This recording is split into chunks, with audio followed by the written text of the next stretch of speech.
नमस्कार साथियों, मैं पुष्पा यादव आप सभी साथियों का अपने चैनल लक्ष्य संस्कृतम में हार्दिक स्वागत करती हूँ। साथियों, हम अध्ययन कर रहे हैं बाबूराम सक्सेना की जो पुस्तक है संस्कृत व्याकरण प्रवेशिका, उसी के आधार पे प्राक कथन के हम मेन बिंदुओं पर ही चर्चा कर रहे हैं। जो मेन टॉपिक हैं उन्हीं के बारे में हम अध्ययन कर रहे हैं। तो हमने प्राक कथन में मुनित्रय के बारे में जाना, पाणिनि, पतंजलि, कात्यायन के बारे में जाना और 7वीं शताब्दी में जयादित्य और वामन हुए, जिन्होंने क्या लिखा था काष्ठाध्यायी पर काशिका टीका लिखा और इस काटिका पर भी 2 उप टीकाएँ लिखी गई। एक न्यास जो है जैनेन्द्र बुद्धि द्वारा लिखा गया, पद्मंजरी किसके द्वारा लिखा गया, हरदत्त द्वारा लिखा गया। फिर व्याकरण का दार्शनिक विवेचन किसने किया कि भर्तृहरि ने किया और उन्होंने क्या किया कि भर्तृहरि ने वाक्यपदीय नामक ग्रंथ का, महाभाष्य के जो टीकाकार भर्तृहरि हैं उन्होंने वाक्यपदीय नामक एक व्याकरण ग्रंथ लिखा और फिर वाक्यपदीय के 3 कांडों में विभक्त हैं, जो कौन कौन से हैं, आगम और वाक्य प्रकीर्ण। आगम, वाक्य प्रकीर्ण, इस प्रकार वाक्यपदीय के 3 कांड हैं और कहा जाता है कि भर्तृहरि की मृत्यु जो है चीनी यात्री इतसिंह ने लिखा है कि 650 ईस्वी में हो गई थी। भर्तृहरि की मृत्यु कब हो गई थी, 650 ईस्वी में। और इसी क्रम में कुछ मुख्य बिंदु हैं प्राक कथन का, जिसके बारे में आज हम चर्चा कर लेते हैं। तो क्या हुआ, 11वीं ईस्वी में 1100 ईस्वी में 1100 ईस्वी में क्या हुए थे, कश्मीरी महाभाष्य पर 1100 ईस्वी में महाभाष्य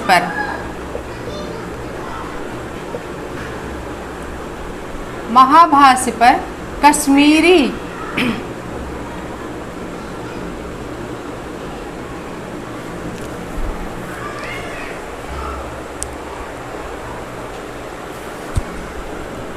कश्मीरी पंडित कौन पैदा हुए, कैयट।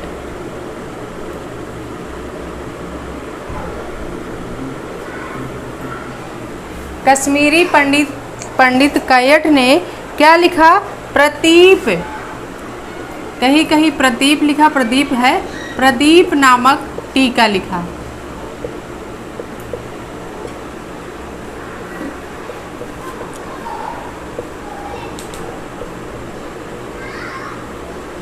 ग्यारह 1100 ईस्वी में महाभाष्य पर कश्मीरी पंडित कैयट ने क्या लिखा, प्रदीप नामक टीका लिखा। और क्या है, ये कैयट जो थे काव्य प्रकाशकार मम्मटाचार्य के भाई थे। एक कैयट क्या थे, काव्य प्रकाशकार मम्मटाचार्य के भाई थे। कैयट जो काव्य प्रकाशकार हैं,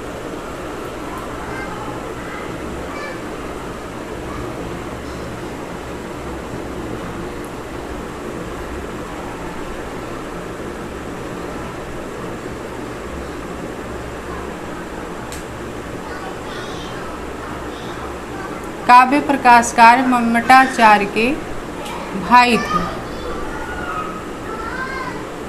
काव्य प्रकाश की रचना किसने की है, मम्मट ने की है। तो मम्मटाचार्य के भाई कौन थे, कैयट।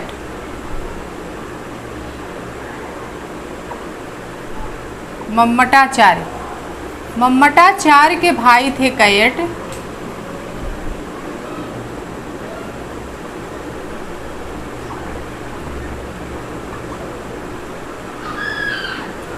मम्मटाचार्य के भाई थे, कौन भाई थे, कैयट। ये जो कैयट हैं, पंडित कैयट जो थे, इन्होंने प्रदीप नामक टीका लिखी। किस पे लिखी, महाभाष्य पर।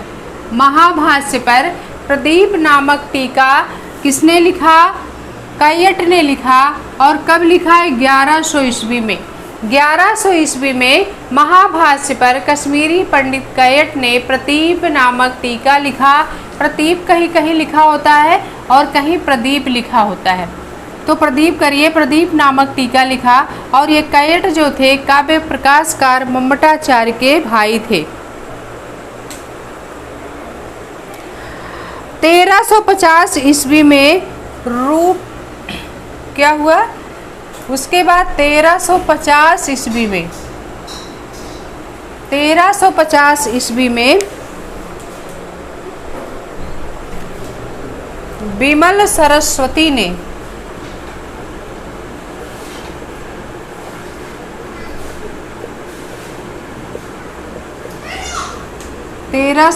ईस्वी में विमल सरस्वती ने रूपमाला की रचना किया। रूपमाला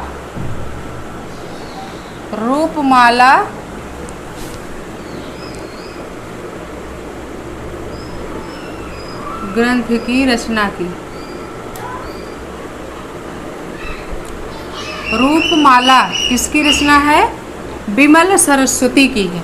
1350 ईस्वी में विमल सरस्वती ने रूपमाला ग्रंथ की रचना की और 15वीं शताब्दी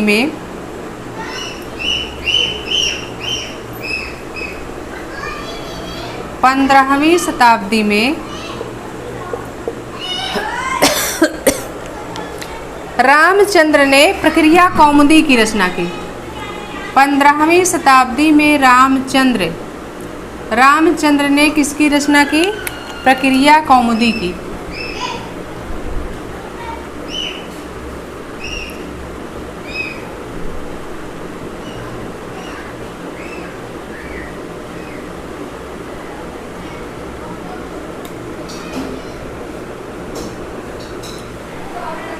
पंद्रहवीं शताब्दी में रामचंद्र ने प्रक्रिया कौमुदी नामक ग्रंथ की रचना की। ये प्रक्रिया कौमुदी किसकी रचना है?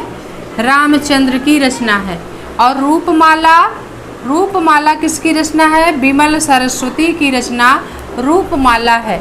और 17वीं शताब्दी में रामचंद्र ने प्रक्रिया कौमुदी की रचना की। और सन 1930 ईस्वी में उसके बाद क्या हुआ? सन 1930 ईस्वी में सबसे महत्वपूर्ण ग्रंथ की रचना हुई। सबसे महत्वपूर्ण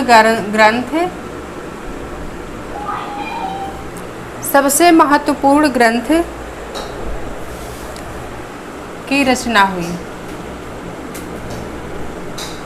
सबसे महत्वपूर्ण ग्रंथ 1930 ईस्वी में सबसे महत्वपूर्ण ग्रंथ की रचना किसने किया?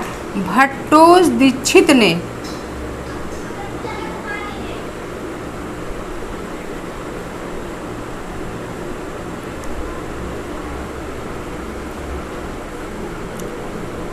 भट्टोज दीक्षित ने सबसे महत्वपूर्ण ग्रंथ की रचना भट्टोज दीक्षित ने सिद्धांत कौमुदी नाम से किया।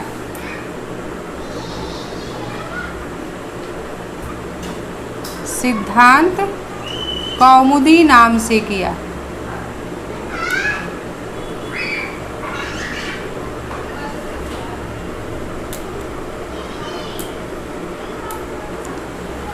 सबसे महत्वपूर्ण ग्रंथ की रचना कब हुई? 1930 ईस्वी में। याद रखिएगा, सिद्धांत कौमुदी की रचना 1930 ईस्वी में किसने किया था? भट्टोज दीक्षित ने किया था। भट्टोज दीक्षित की रचना है सिद्धांत कौमुदी। ये कब लिखी गई? सन 1930 ईस्वी में। सन 1930 ईस्वी का सबसे महत्वपूर्ण ग्रंथ क्या है? सिद्धांत कौमुदी है, जिसकी रचना भट्टोज दीक्षित ने किया। तो हम प्राकथन में देखेंगे कि 1100 ईस्वी में महाभाष्य पर कश्मीरी पंडित कैयट ने प्रदीप नामक टीका लिखा। और ये जो कैयट थे, ये काव्य प्रकाशकार मम्मटाचार्य के भाई थे। यानी कैयट, जयट, ये जितने कवि थे, कैयट, जयट, मम्मट आदि ये जितने कवि थे, सब क्या थे? ये जो है 1100 ईस्वी में पैदा हुए थे। कैयट, जयट, मम्मट ये जितने कवि थे सब 1100 ईस्वी में पैदा हुए। और इन्होंने महाभाष्य पर एक टीका लिखा जिसका नाम क्या है? प्रदीप। ये काव्य का प्रकाशकार मम्मटाचार्य के भाई कहे जाते हैं। यानी काव्य प्रकाश की रचना किसे की है? मम्मट ने की है। तो मम्मटाचार्य के भाई कैयट हैं। 1350 ईस्वी में विमल सरस्वती ने रूपमाला ग्रंथ की रचना की। 1350 ईस्वी में विमल सरस्वती ने रूपमाला ग्रंथ की रचना की और 15वीं शताब्दी में रामचंद्र ने प्रक्रिया कौमुदी की रचना की। ये सारे जो हम बता रहे हैं मेन पॉइंट साथियों, इन सारे मेन पॉइंट को आप अपने नोट्स में ऐसे उतारते चलिए। फिर सन 1930 ईस्वी में सबसे महत्वपूर्ण ग्रंथ की रचना कौन से ग्रंथ की रचना हुई? सिद्धांत कौमुदी नामक ग्रंथ की रचना हुई और किसने किया? भट्टोदीक्षित ने किया। ये 1930 का सबसे महत्वपूर्ण ग्रंथ है, भट्टोदीक्षित ने सिद्धांत कौमुदी नाम से किया।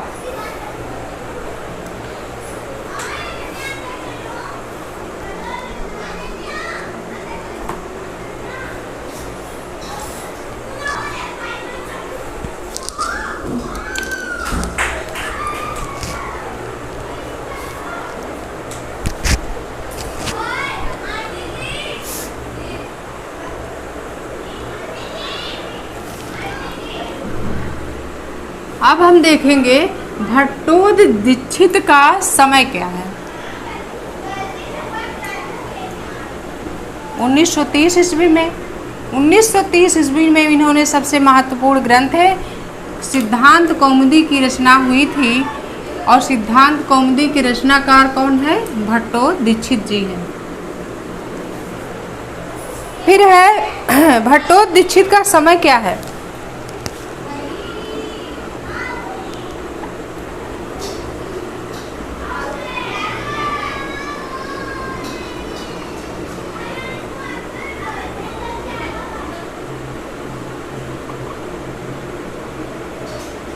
भट्टोदीक्षित का समय 17वीं शताब्दी पूर्वार्ध। भट्टोदीक्षित का जो समय है साथियों वह 17वीं शताब्दी पूर्वार्ध है।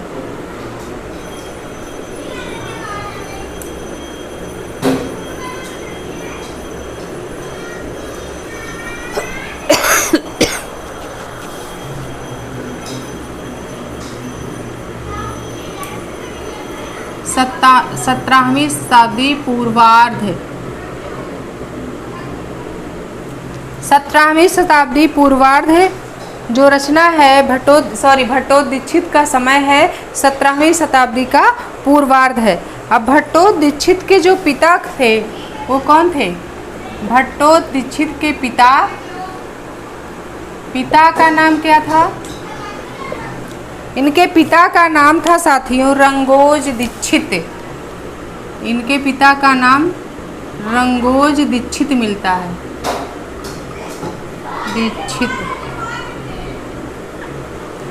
रंगोज दीक्षित। और इनके जो हैं गुरु का नाम शेष कृष्ण था। इनके गुरु का क्या नाम था? गुरु का नाम शेष कृष्ण था। शेष कृष्ण। भट्टोदीक्षित के पिता का नाम रंगोज दीक्षित और गुरु का नाम शेष कृष्ण था। और ये किसके शिष्य थे? इनके शिष्य का क्या नाम था? इनके शिष्य का नाम था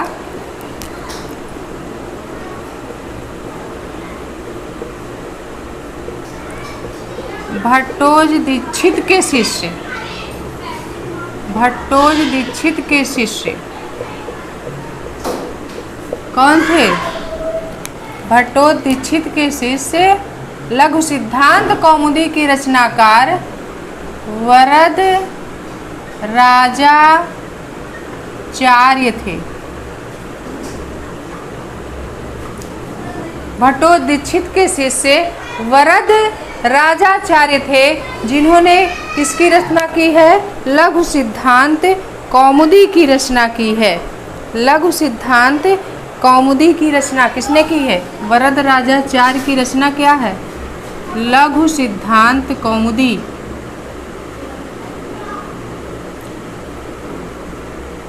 जिसे हम लोग पढ़ते आए हैं लघु सिद्धांत कौमुदी।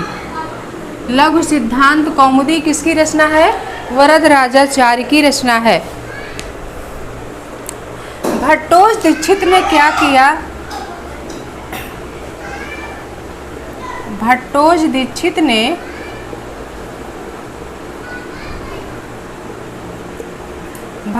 दीक्षित ने जो है सिद्धांत कौमुदी पर क्या लिखा?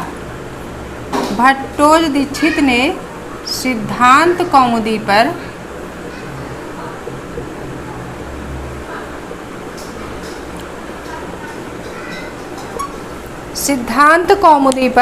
प्रौढ़ मनोरमा नामक टीका लिखा।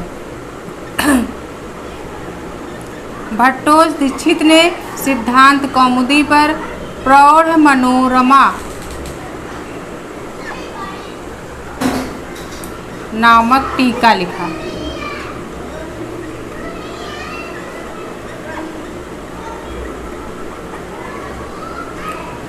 भट्टोज दीक्षित ने सिद्धांत कौमुदी पर प्रौढ़ मनोरमा नामक टीका लिखा और अष्टाध्यायी पर सिद्धांत कौमुदी पर प्रौढ़ मनोरमा अष्टाध्यायी पर क्या लिखा इन्होंने?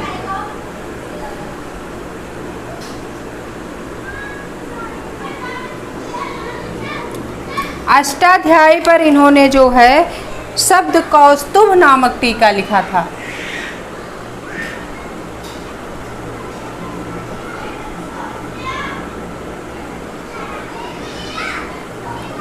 अष्टाध्यायी पर इन्होंने क्या लिखा? शब्द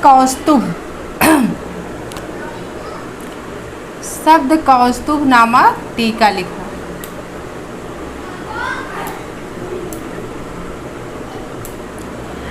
भट्टोज दीक्षित ने क्या किया? अपने ही ग्रंथ, इनका प्रमुख ग्रंथ क्या था? सिद्धांत कौमुदी। सिद्धांत कौमुदी कब इन्होंने लिखी थी? 1350 ईस्वी में।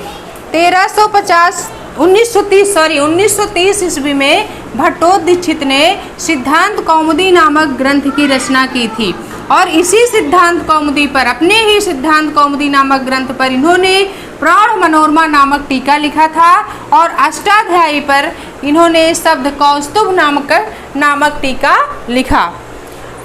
और सिद्धांत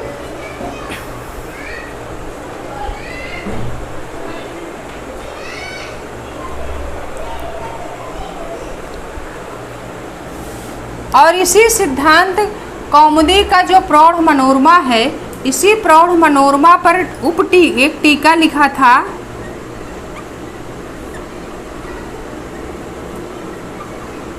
इसी प्रौढ़ मनोरमा पर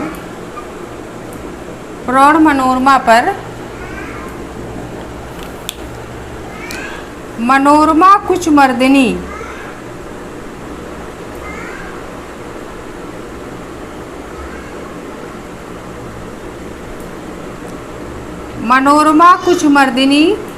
नामक टीका।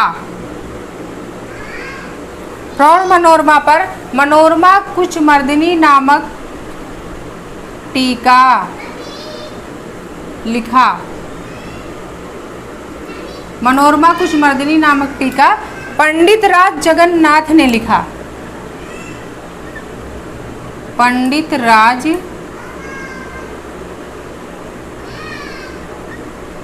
जगन्नाथ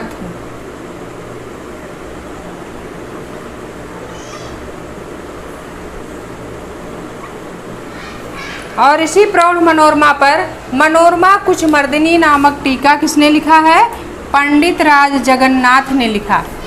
मनोरमा कुछ मर्दिनी याद रखिएगा, प्रौढ़ मनोरमा पर ही मनोरमा कुछ मर्दिनी नामक टीका किसने लिखा? पंडित राज जगन्नाथ ने लिखा था। फिर है भट्टोज दीक्षित के जो भतीजे थे कौंड भट्ट ने वैयाकरण भूषण और वाक्य विन्यास नामक टीका लिखा था। क्या लिखा? भट्टोज दीक्षित के जो भतीजे थे, कौन थे? भट्टोज दीक्षित के भतीजे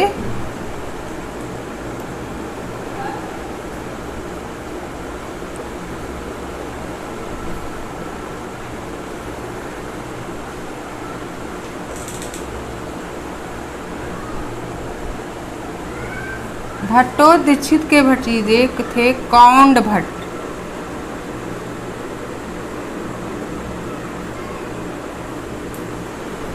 भट्टोदीक्षित के भतीजे कौंड भट्ट ने वैयाकरण भूषण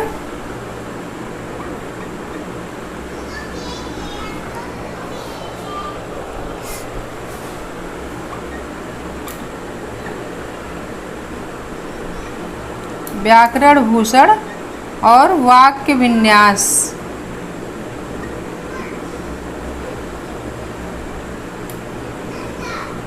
व्याकरण भूषण और वाक्य विन्यास नामक पुस्तक लिखी।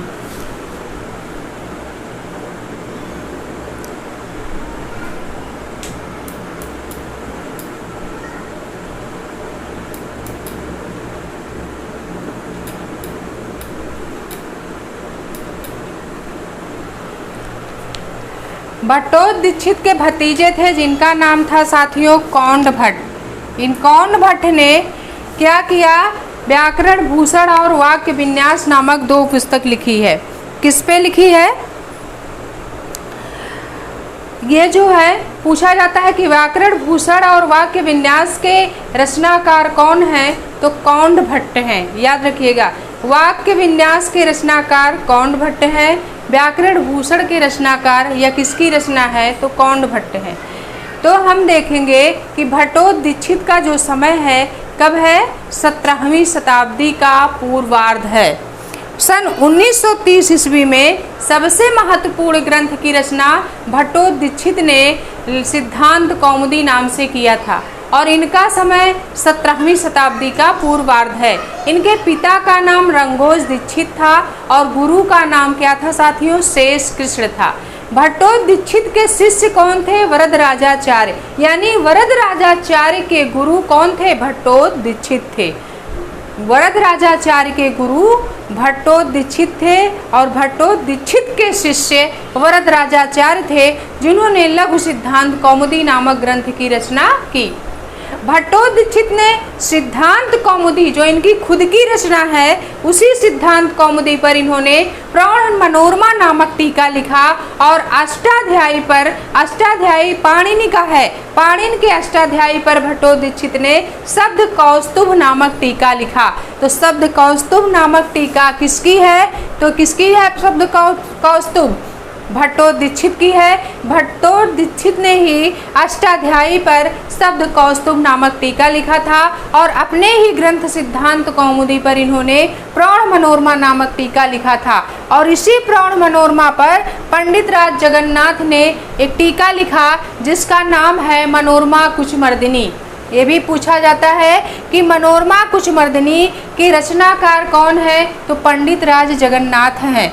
पंडित राज जगन्नाथ ने ही प्रौढ़ मनोरमा का खंडन करने के लिए किसके? भट्टोदीक्षित के जो ये प्रौढ़ मनोरमा इन्होंने अपने सिद्धांत कौमुदी पर टीका लिखा, इसका खंडन इन्होंने मनोरमा कुचमर्दिनी नामक टीका लिखकर किया था। तो मनोरमा कुचमर्दिनी नामक टीका पंडित राज जगन्नाथ की है और मनोरमा कुचमर्दिनी नामक जो टीका किस पे लिखा? प्रौढ़ मनोरमा पर पंडित राज जगन्नाथ ने किया। भट्टोदीक्षित के जो भतीजे थे कौंड भट्ट, इन्होंने भी 2 पुस्तक लिखी। ये में मिलता है कि भट्टोदीक्षित के भतीजे कौंड भट्ट ने 2 पुस्तक लिखी, व्याकरण भूषण और वाक्य विन्यास। व्याकरण भूषण और वाक्य विन्यास नामक 2 पुस्तक किसने लिखी थी? भट्टोदीक्षित के भतीजे कौंड भट्ट ने की थी। तो इन सारी चीज़ों को आप अपने नोट्स में उतार लीजिए अच्छे से, फिर हम आगे बढ़ते हैं। कुछ चीज़ें और बची हैं जिनके बारे में भी हम देख लें।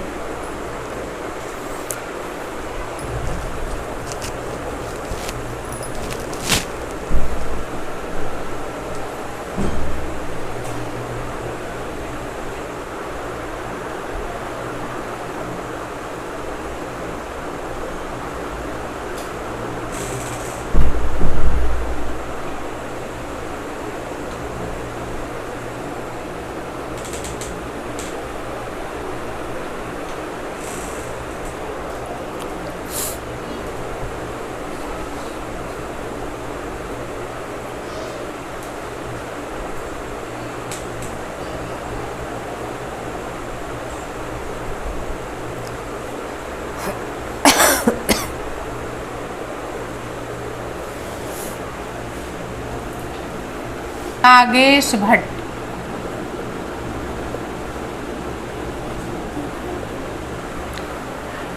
इसके बाद नागेश भट्ट का नाम आता है। इनका जो जन्म स्थान है, नागेश भट्ट का जन्म स्थान कहाँ है?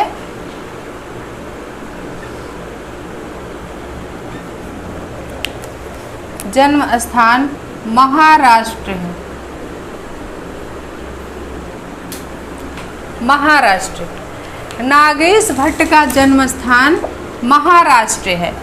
तो इन कवियों के बाद नागेश भट्ट का नाम आता है, जिनका जन्म स्थान महाराष्ट्र है। त्रिमुनि के बाद सबसे ज़्यादा रचना करने वाले, सबसे ज़्यादा काम करने वाले अगर किसी कवि का नाम आता है तो हुए हैं नागेश भट्ट।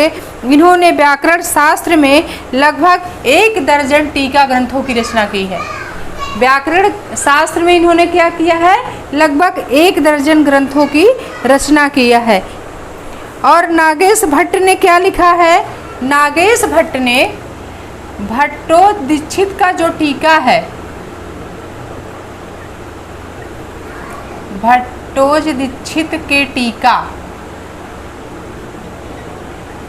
कौन कौन सा टीका भट्टोदीक्षित का है? प्रौढ़ मनोरमा,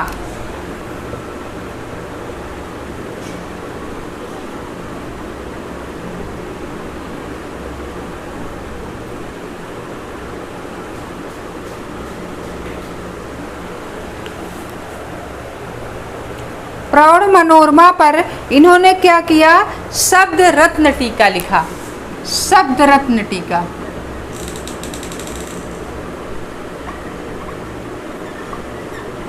प्रौढ़ मनोरमा पर शब्द रत्न टीका और शब्द कौस्तुभ पर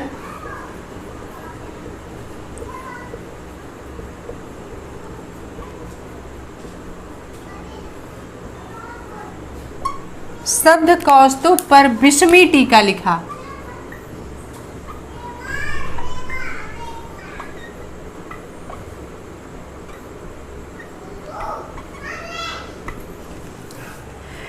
नागेश भट्ट ने भट्टोदीक्षित के टीका, प्रौढ़ मनोरमा पर शब्द रत्न टीका और शब्द कौस्तुभ पर विस्मी टीका किसने लिखा? नागेश भट्ट ने। शब्द रत्न टीका किसका है? नागेश भट्ट का है। विस्मी टीका किसका है साथियों? ये भी नागेश भट्ट का है। पूछा जाता है शब्द रत्न टीका किस पे लिखा है नागेश भट्ट ने? तो प्रौढ़ मनोरमा पर लिखा। विस्मी टीका नागेश भट्ट ने किस पे लिखा? शब्द कौस्तुभ पर लिखा। ये प्रौढ़ मनोरमा और शब्द कौस्तुभ भट्टोदीक्षित के टीका है।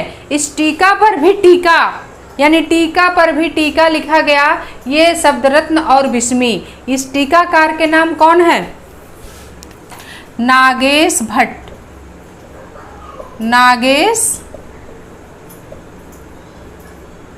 नागेश भट्ट हैं। ये जो है क्या लिखे हैं? शब्द रत्न टीका और विस्मी टीका लिखा। शब्द रत्न इन्होंने प्रौढ़ मनोरमा पर लिखा और विस्मी टीका इन्होंने शब्द कौस्तुभ पर लिखा है। फिर है इसके अतिरिक्त अन्य रचनाएं भी हैं नागेश भट्ट की। इसके अतिरिक्त अन्य रचनाएं भी हैं नागेश भट्ट की। कौन कौन है? वैयाकरण सिद्धांत मंजूषा,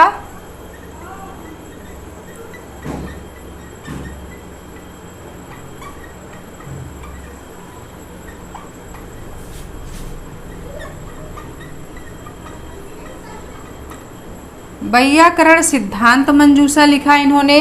परिमल मंजूषा, शब्देन्दु शेखर।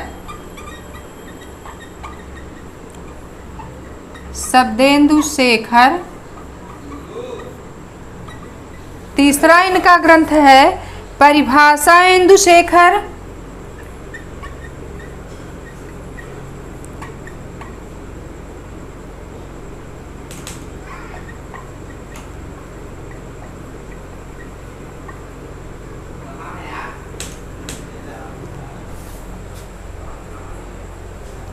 परिभाषेन्दु शेखर है, सॉरी गलत हो गया। परिभाषेन्दु।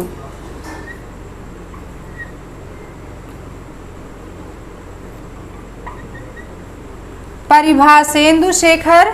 और चौथा इनका क्या है? चौथा इनका है परिमल मंजूषा और लघु मंजूषा।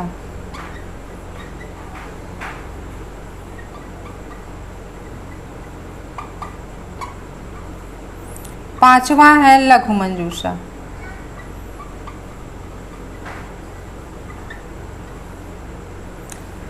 परिमल मंजूषा, लघु मंजूषा की रचना किसने किया है? नागेश भट्ट ने किया है।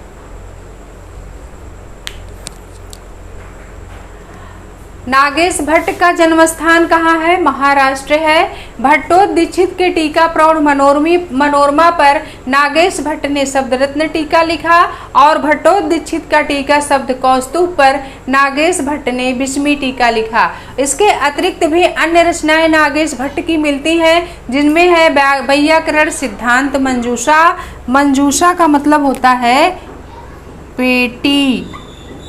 मंजूषा का क्या मतलब होता है? पेटी।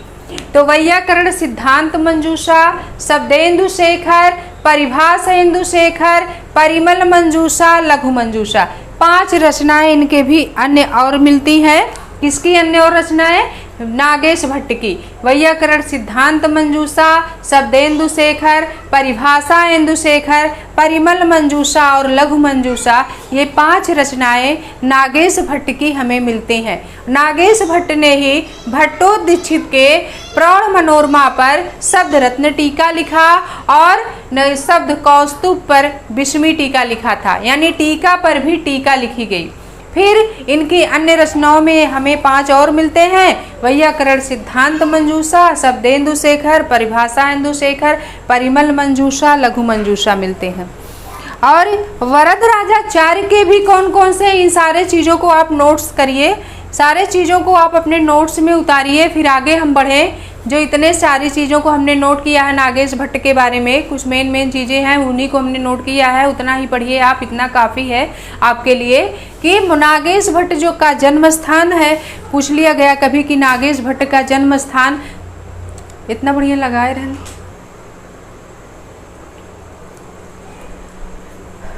तो नागेश भट्ट का क्या है जन्म स्थान साथियों? महाराष्ट्र है। और नागेश भट्ट ने भट्टोदीक्षित के प्रौढ़ मनोरमा पर शब्द रत्न टीका लिखा, शब्द कौस्तुभ पर विस्मी टीका लिखा। इसके अतिरिक्त इनकी अन्य रचनाएं भी मिलती हैं, जैसे वैयाकरण सिद्धांत मंजूषा, शब्देन्दु शेखर, परिभाषाेन्दु शेखर, परिमल मंजूषा और लघु मंजूषा। इतना नोट कर लिया आप लोगों ने। अब हम कुछ वरदराजाचार्य के भी रचनाएं हैं जिनको देख लेते हैं। वरदराजाचार्य ने किसकी रचना की थी? लघु सिद्धांत कौमुदी की रचना की। इसके अतिरिक्त भी इनकी 2 रचनाएं और मिलती हैं। वरदराजाचार्य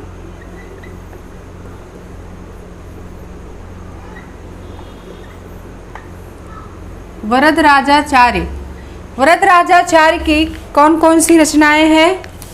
पहली तो इनकी है लघु सिद्धांत कौमुदी।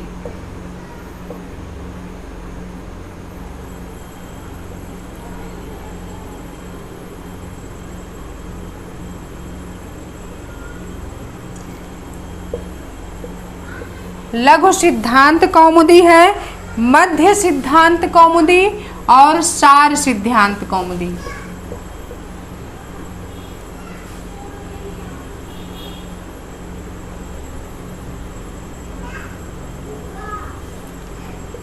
तीसरा है सार सिद्धांत कौमुदी।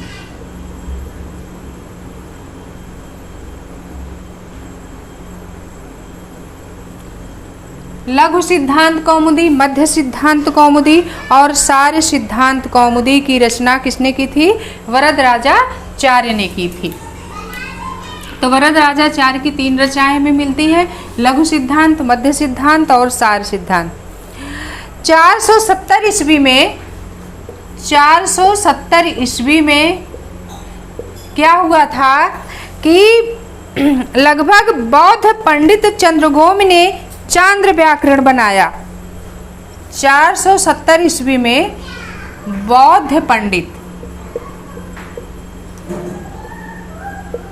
बौद्ध पंडित चंद्रगोमी।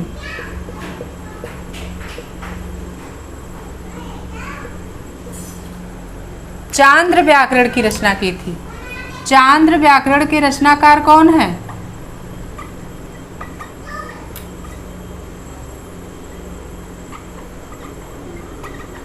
चांद्र व्याकरण के रचनाकार बौद्ध पंडित चंद्रगोमी हैं। कब? 470 ईस्वी में। 470 ईस्वी में बौद्ध पंडित चंद्रगोमी ने चांद्र व्याकरण बनाया, जिसमें कितने हैं? 3100 के लगभग सूत्र हैं। इसमें 3100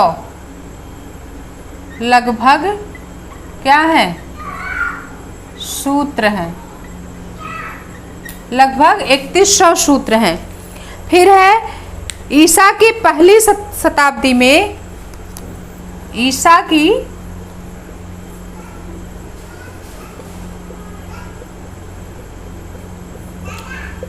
पहली शताब्दी, ईसा की पहली शताब्दी में क्या हुआ? कातंत्र व्याकरण की रचना हुई। किस व्याकरण की? कातंत्र व्याकरण।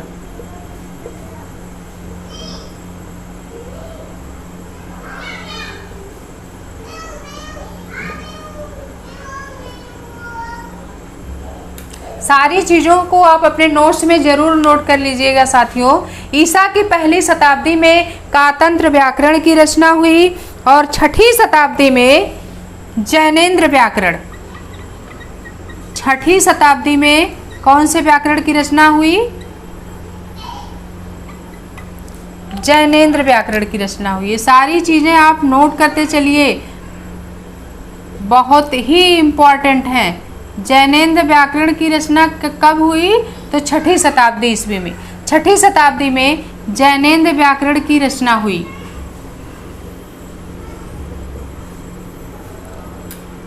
फिर क्या है?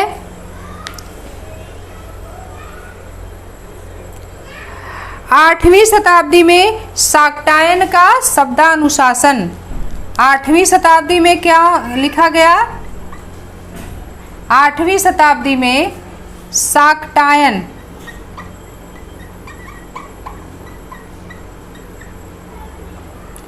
आठवीं शताब्दी में शाक्टायन का शब्दानुशासन।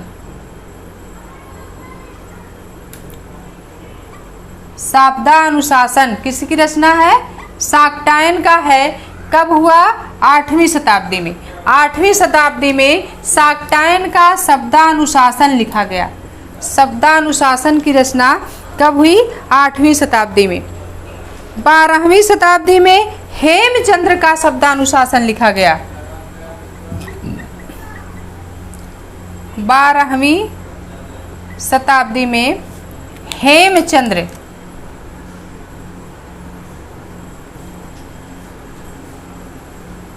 हेमचंद्र का शब्दानुशासन।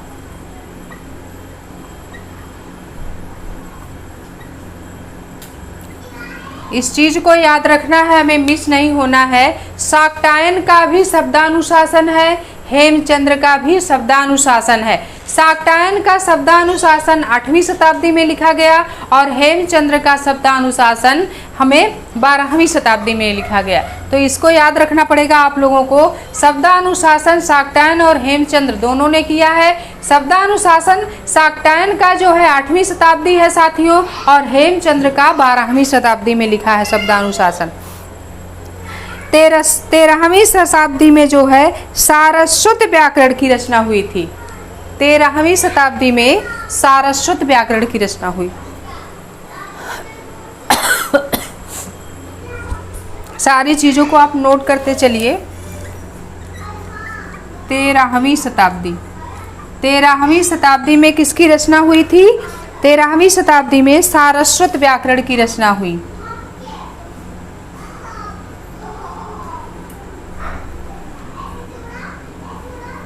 सारस्वत व्याकरण 13वीं शताब्दी में लिखा गया।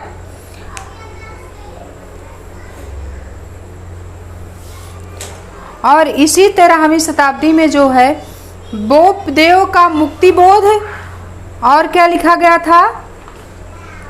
जैमिनी व्याकरण भी लिखे गए थे।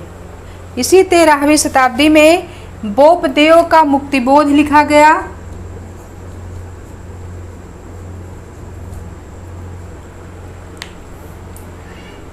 इन सारी चीज़ों को नोट करिए, फिर हम आगे बढ़ें कि वरदराजाचार्य की कौन कौन सी रचनाएं हैं। लघु सिद्धांत कौमुदी, मध्य सिद्धांत कौमुदी और सार सिद्धांत कौमुदी। ये रचनाएं किसकी हैं? वरदराजाचार्य के। और 470 ईस्वी में बौद्ध पंडित चंद्रगोमी ने चांद्र व्याकरण बनाया, जिसमें लगभग 3100 सूत्र हैं। ईसा की पहली शताब्दी में कातंत्र व्याकरण की रचना हुई। 6वीं शताब्दी में जैनेन्द्र व्याकरण की रचना हुई। 8वीं शताब्दी में शाक्टायन का शब्दानुशासन है और 12वीं शताब्दी में हेमचंद्र का शब्दानुशासन लिखा गया। 13वीं शताब्दी में सारस्वत व्याकरण की रचना हुई। तो ये लिख लीजिए शताब्दी वर्ष, किस शताब्दी में कौन कौन से व्याकरण लिखे गए। इन सारी चीज़ों को आप नोट्स करते चलिए साथियों।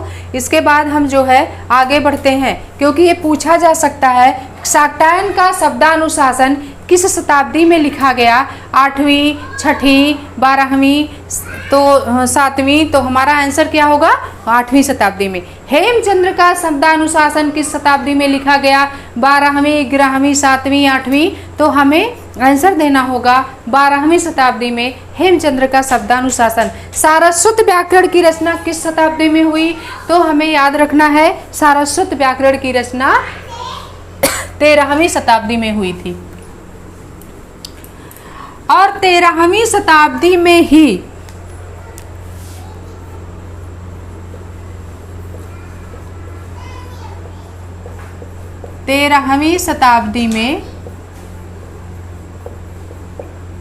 क्या लिखा गया? बोपदेव का मुक्तिबोध है। बोपदेव का मुक्तिबोध।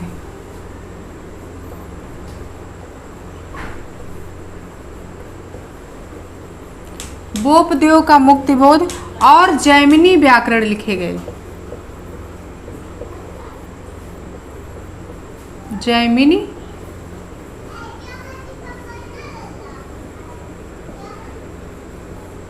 व्याकरण लिखे गए किस शताब्दी में? 13वीं शताब्दी में ही। पूछा गया बोपदेव की कौन सी रचना है? मुक्तिबोध है। बोपदेव की रचना का क्या नाम है? मुक्तिबोध। पूछ लिया गया मुक्तिबोध किसकी रचना है, तो याद रखिएगा बोपदेव का है। मुक्तिबोध बोपदेव का है। और जैमिनी व्याकरण भी 13वीं शताब्दी में ही लिखा गया था।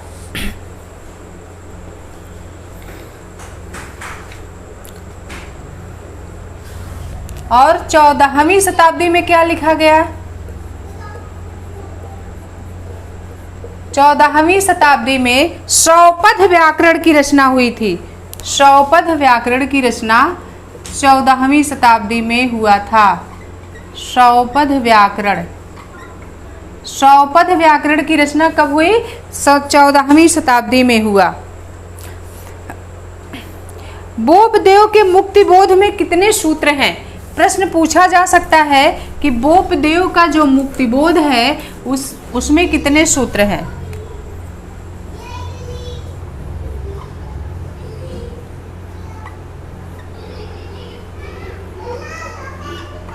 बोपदेव के मुक्तिबोध में कितने सूत्र हैं? तो बोपदेव के मुक्तिबोध में साथियों 1200 सूत्र हैं।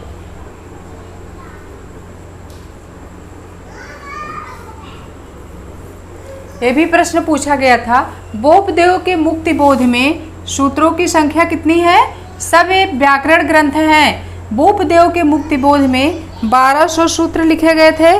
और सारस्वत में कितने सूत्र हैं? 700। सारस्वत व्याकरण में 700 सूत्र हैं। सारस्वत व्याकरण में कितने सूत्र हैं? 700 सूत्र हैं। और बोपदेव के मुक्तिबोध में हमारे कितने सूत्र हैं? 1200 सूत्र हैं। तो इस तरह से 13वीं शताब्दी में एक और ग्रंथ, मुख्य प्रमुख ग्रंथ मुक्तिबोध की रचना हुई, जिसके रचनाकार बोपदेव हैं, और मुक्तिबोध में 1200 सूत्र हैं। और सारस्वत व्याकरण जो हमारा कब लिखा गया था, 13वीं शताब्दी में लिखा गया सारस्वत व्याकरण, इसमें 700 सूत्र हैं। तो कभी कभी सूत्र संख्या भी पूछी जाती है, तो इस सूत्र संख्या को आप नोट करते चलिए अपने नोट्स में। याद रखिएगा, सारस्वत व्याकरण 13वीं शताब्दी की रचना है, जिसमें 700 सूत्र है, और बोपदेव का मुक्तिबोध 13वीं शताब्दी की रचना ये भी है, जिसमें 1200 सूत्र हैं। और 14वीं शताब्दी की रचना कौन सा है, शौपथ व्याकरण है। तो ये प्राक कथन के कुछ जो आचार्य थे, जो कुछ व्याकरण ग्रंथ मुख्य लिखे थे, जिनको हमने छांट करके एक नोट्स की तरह बनवाया है, लिख दिया है। इन सारे नोट्स को साथियों आप अपने नोटबुक में जरूर उतार लीजिएगा। तो आज की क्लास हम यही ख़त्म कर रहे हैं। प्राक कथन से हम इतना लेके आए थे जो मेन इम्पॉर्टेंट था, बहुत ज़्यादा इम्पॉर्टेंट थे, जो हमको लगा कि नहीं ये जानना चाहिए, चीज़ें हैं ज़रूरी, तो उन चीज़ों को हमने पढ़ाया। आज की क्लास साथियों हम यहीं समाप्त कर रहे हैं, फिर आपसे हम अगली क्लास में मिलेंगे। तब तक के लिए नमो नमः साथियों, नमः संस्कृता।